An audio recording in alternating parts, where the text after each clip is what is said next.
এবছরে কালীপুজোর দিন করলাম লক্ষ্মী পুজো। হ্যাঁ, শুনতে একটু অবাক লাগছে তাই না? তো বলে রাখি, কালীপুজোর দিনও কিন্তু লক্ষ্মী পুজো করা হয়। তো বিভিন্ন জায়গায় করা হয়, আর আমরা যেখানে থাকি এখানে কিন্তু বেশ ভালো করেই এই কালীপুজোর দিন কিন্তু লক্ষ্মী পুজো করা হয়।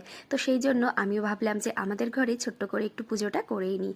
তো প্রতি বছর না আমরা দুর্গাপুজোতে বাড়িতে যাই, আর লক্ষ্মী পুজো কালী পুজো সমস্তটা কাটিয়ে তারপর গিয়ে কোয়ার্টারে আসি। তো সেই কারণে আমাদের কোয়ার্টারে কিন্তু কোনো দিনও আমি এখনো পর্যন্ত লক্ষ্মী পুজো করিনি। তাই ভাবলাম যে এবছর যেহেতু কালী পুজোটা আমি এখানে আছি, তা ঘরে কিন্তু ছোট্ট করে একটু পুজোটা করেই ফেলি। তো সেই কারণে লক্ষ্মী গণেশের পুজোর জন্য আমি ঘরের ভিতর ছোট্ট একটা আসন পেতে নিয়েছি, মানে আসনটা সাজিয়ে নিয়েছি, যেখানে কিন্তু লক্ষ্মী ঠাকুর আর গণেশ ঠাকুর তাকে বসাবো। তো তারপর এক এক করে কিন্তু ভোগের জন্য যে সমস্ত দেওয়া হবে ভাবলাম সবটাই আমি নিজে হাতে বানাবো। তো সেই কারণে দেখো, এখানে আমি নাড়ুটা বানাবো, তার জন্য তোমাদের দাদাভাই নারকেল করে দিয়েছিল, আর তারপর এক এক করে কিন্তু নাড়ুটাকে এই যে বানিয়ে নেওয়া হবে। তো এখানে না নাড়তে নাড়তে হাতটা একদম কষ্ট হয়ে গেছিলো, মানে ব্যথা হয়ে গেছিলো আর কি।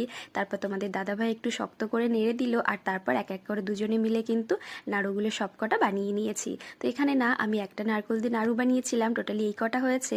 এরপর এক এক করে অনেক ভোগ রেডি করেছি, সবটাই তোমাদের সঙ্গে শেয়ার করব।